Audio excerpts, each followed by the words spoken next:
Hello, here is chapter 1 of our book Hercufleas.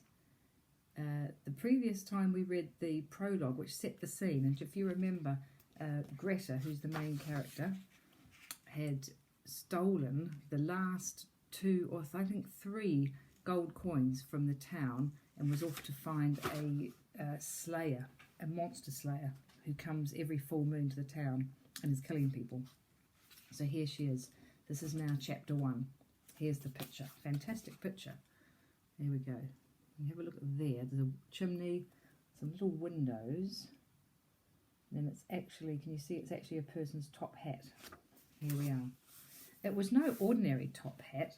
It was tall, made of stiff black velvet with a red silk band above the rim. And sticking out the top was a tiny chimney. The chimney was made of miniature red bricks, stacked tall as a little finger. On frosty nights, smoke wafted up from the flue, hanging over the top hat in grey wisps. Below the chimney were 3 rows of square windows.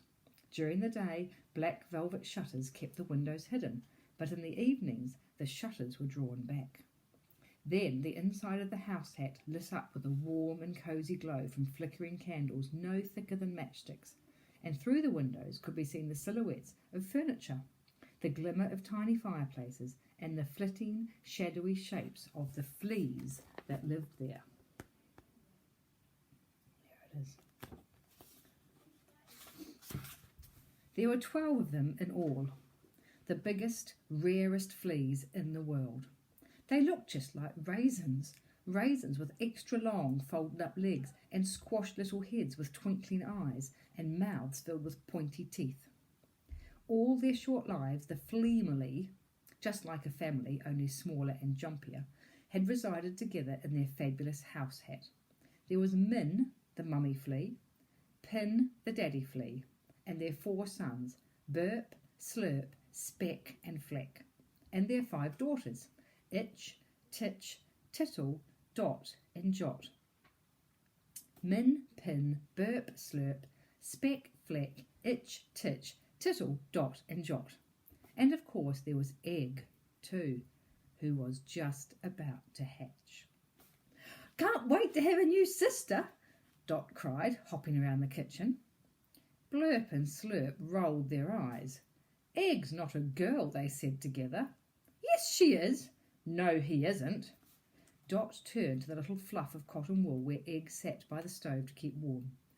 "Yes, you are," she whispered. "Aren't you, Egg?"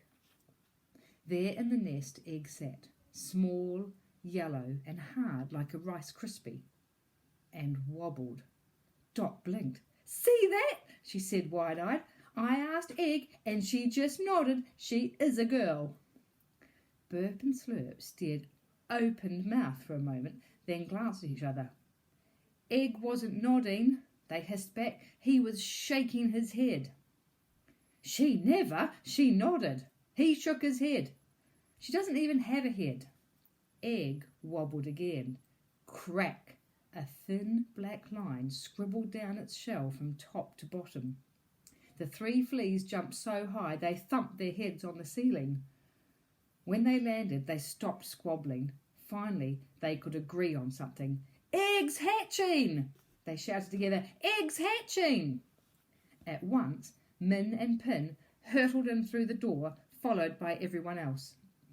Egg cracked again and again as 2 long and powerful legs burst from the bottom. Tiny flakes of shell scattered and bounced across the kitchen's pebble floor.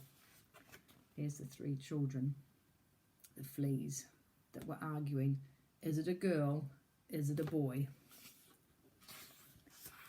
The whole family watched as Egg stood up, teetering on new feet, legs crouched, and leapt into the air. He is there. "Watch out!" yelled Min. The fleamily dived beneath the playing card on matchsticks' legs they used as a table. Egg ricocheted round the room like a bullet, slamming against windows and walls, knocking over chairs, clattering into thimble pots and pans.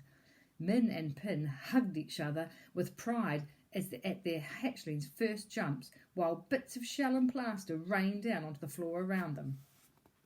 There he is there. With a hollow thunk, the commotion stopped. The Fleemily crept out from under the table to find a little hatchling flea stuck head first in one of the thimble pots on the stove, legs kicking in the air. Grabbing hold of one foot each, Min and Pin gave the little flea a yank. With a sound like a wine bottle makes when the cork comes out, the hatchling popped free and landed on the table, blinking and grinning at the ceiling. There he is there. The Fleemily crowded round. Burp and Slurp elbowed each other, and Dot gave a sigh of disappointment. The newest family of the Fleemily was indeed a new brother, not a sister. "Hello, little one," said Min, very slowly and carefully. "I am Min. This is your Pin. These are your brothers, Burp, Slurp, Speck and Fleck. These are your sisters, Itch, Titch, Tittle, Dot and Jot. We are your Fleemily." Everyone waved. The little flea looked at them shyly. He waved back. Then he stared at his hand in amazement and made it wave again. "Oh, so that's what waving looks like," he said, then gasped and said crossly, "Oh, no, I just spoke my first word and it was so is so boring. I wanted it to be a really interesting word like nunchucks or gazebo or conquer." He stamped his foot in a tantrum. Any human readers might find it strange that baby fleas can talk, but newborn fleas are not really babies at all. Inside their egg, they have spent a great deal of time listening to the world outside. And because their shells are strong but very thin, unhatched fleas hear their Fleemily talking for months and months and quickly learn how to speak themselves. "Never mind about your first word, little one," said Min gently. "How about we give you a name to cheer you up?" "Call him Tot," said Jot. "Call him Little," said Tittle. "Call him Peck," said Fleck. "But I've already got a name," said the hatchling, and it was the truth. Inside his egg, he had wondered about many things, mostly questions he could not answer until after he hatched, like, what does red look like? Or, do I like hugs? And what happens on Tuesdays? But he hadn't ever wondered about his name, not once. "You already have a name?" Min repeated in astonishment. "Where did you get that from?" The little flea shrugged.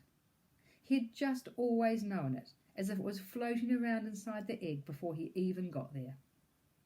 "Well," Pin leaned close, "what is it?" The little flea smiled, because this would be the first time he could say it out loud.